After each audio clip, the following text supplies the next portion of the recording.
Hola, el sentido de la vida es compartir conocimiento y a eso tratamos de abocarnos, a darle sentido a nuestra vida. Muy bien amigos, el día de hoy vamos a hablar un poco de lo que es los orígenes del método. Me refiero a los orígenes del método científico. Y cuando estamos hablando de método, hagámonos la idea de que estamos hablando de los caminos o los senderos que uno utiliza para llegar a un fin o a un objetivo. O también podemos decir a los procedimientos ordenados para lograr resultados finales. Procedimientos ordenados para lograr resultados finales. Muy bien, pero vamos a ver que el término de método en sí es antiguo. Y como la gran mayoría de las cosas se remonta a la Grecia antigua. Entre paréntesis, por ejemplo, podemos identificar el método de Arquímedes. Pero el método científico como tal, o la idea que tenemos del método científico como tal, se consolida en el siglo XVII. Estamos hablando de los años 1700, que nace justamente con la ciencia moderna. Claro, lógico, si existe una ciencia tiene que haber un método. O sea, van de la mano. Pero sin embargo, muchas veces confundimos o creemos o tergiversamos, ¿no? Que antes de esto o antes de estas épocas podrían existir los conceptos actuales. No. Todo concepto, toda idea evoluciona, toda idea cambia. Y lo que es ciencia antes de 1700 no es lo mismo. Es como la epistemología.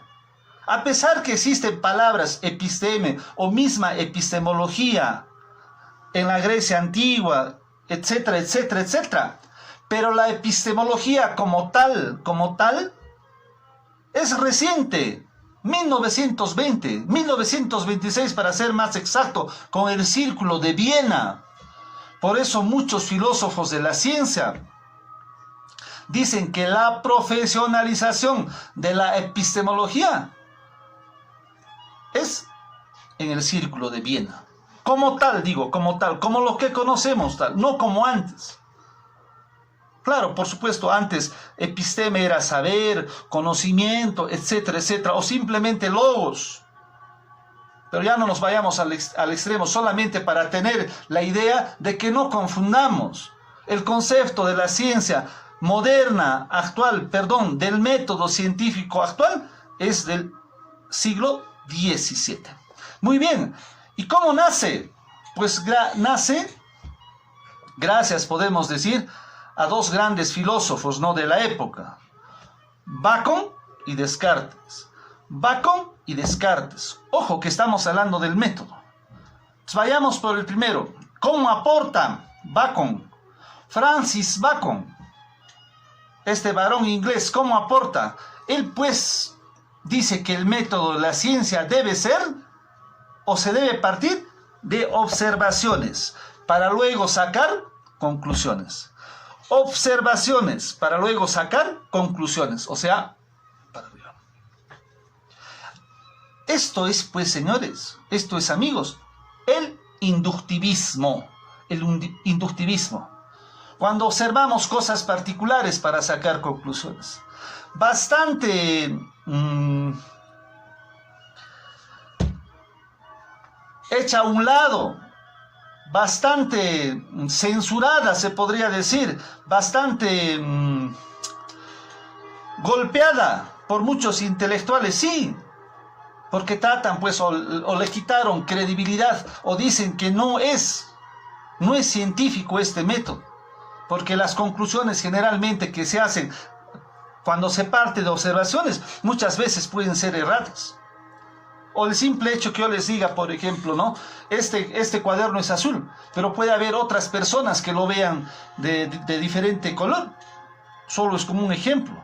Entonces nos está dando a entender, o trato de dar a entender, de que este inductivismo no tiene piso, se podría decir, o no tuvo piso, porque es muy subjetivo. Cuando tú sacas conclusiones de tus observaciones, son tuyas, lo que a ti te parece, lo que tú crees, o lo que has visto, lo que has palpado. Entonces los grandes filósofos de la ciencia te dicen, no, eso es subjetivismo, porque es lo que tú has visto, y la realidad puede ser otra. Y aquí hay un famoso cuentito, por ejemplo, que había un científico que tenía una pulguita. Él, como es científico, hacía experimentos. Entonces sacaba la pulguita y le ponía una mano y le decía, salta pulguita, salta, y la pulguita saltaba. Salta pulguita, salta, y la pulguita saltaba. Pero como era científico, quería seguir experimentando. Entonces coge a la pulguita y le corta pues las dos patitas. ¡Pam! Le corta las dos patitas y le pone, salta pulguita, salta, y no saltaba.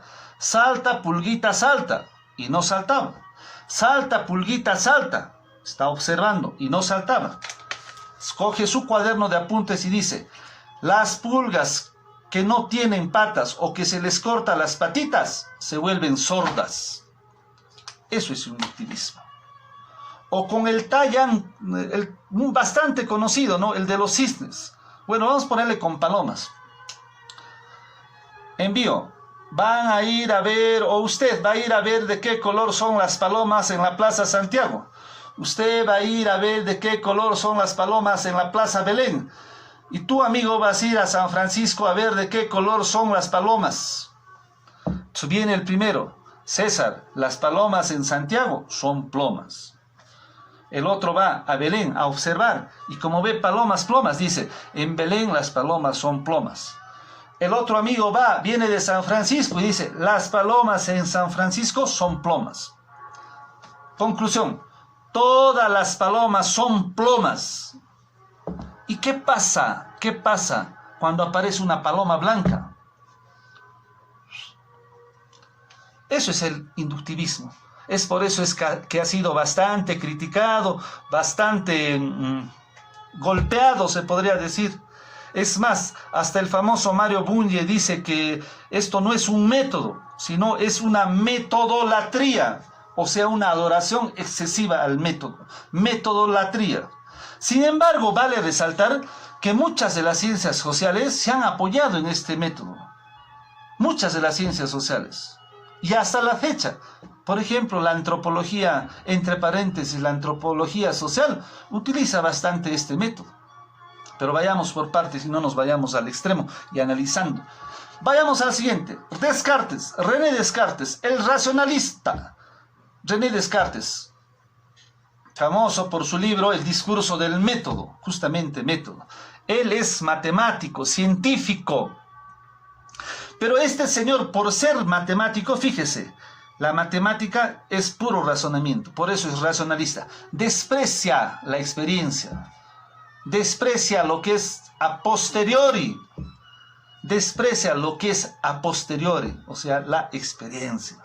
Porque dice que todo conocimiento, la única manera de conocer las cosas es por medio del razonamiento. Sin embargo, él no cree en la inducción. Él no cree en la inducción. Él lo que plantea es el análisis deductivo. El análisis deductivo. Pero aquí hay un detalle bastante que analizar. Ya nos estamos aproximando a lo que es la deducción. Y después de él, fíjese, automáticamente aparece Galileo. Padre de las ciencias naturales modernas, se puede decir, sí.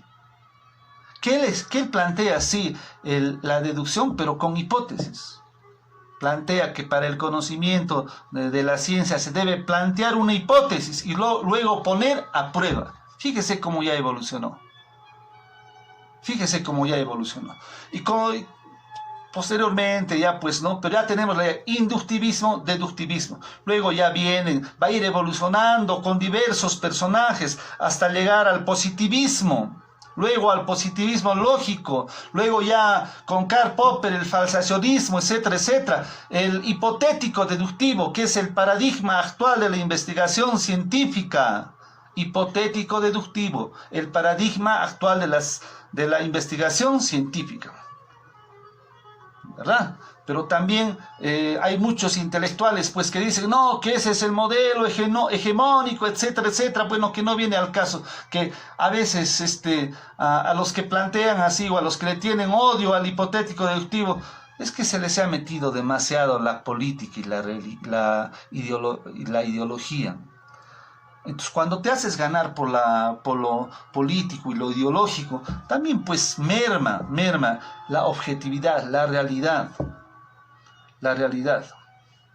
Pero volviendo al otro, entonces hablábamos que las ciencias sociales se apoya en el inductivismo, sí, porque utiliza pues el enfoque cualitativo, y el cualitativo es netamente inductivista, a diferencia del cuantitativo, que es netamente se toma como método al hipotético deductivo. Pero no olvidemos que, así como decimos que las ciencias sociales se agarran más de lo cualitativo, las llamadas, por ejemplo, ciencias ideográficas, y que les quitó piso, y que por muchos intelectuales les quita cierto tipo de cientificidad, se podría decir.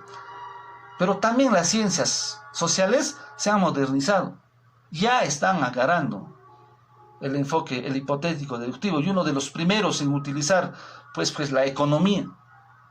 Ya posteriormente la misma antropología, porque la antropología, con ser una ciencia biosocial, necesita pues el hipotético deductivo, porque si es biosocial, es biología y también es ciencia social, ¿verdad? La sociología, la lingüística, etcétera, etcétera.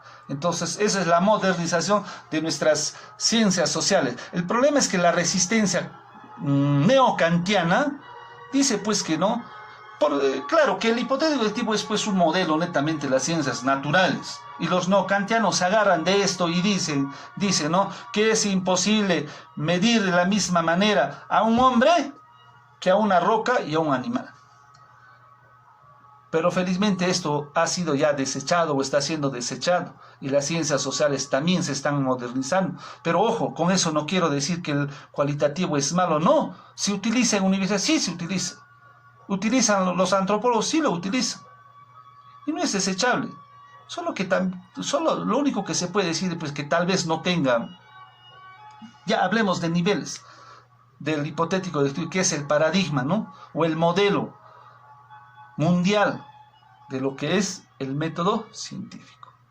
Muy bien, cuando hablamos de método, no se olviden que son los caminos, los senderos para llegar a un fin, o los procedimientos ordenados, ya sea cualitativo, procedimientos ordenados de abajo a arriba, o el hipotético deductivo, que sería plantear, nomológico deductivo se llama, plantear la hipótesis, luego sacar conclusiones, recolectar datos, etcétera, etcétera, etcétera. Muy bien, amigos, solo para pedirles que no se olviden de darme una, y nos vemos a la próxima, y seguiremos aclarando estos puntos, que por supuesto, tal vez estén muy vagos y vacíos aún. Hasta la vista, baby.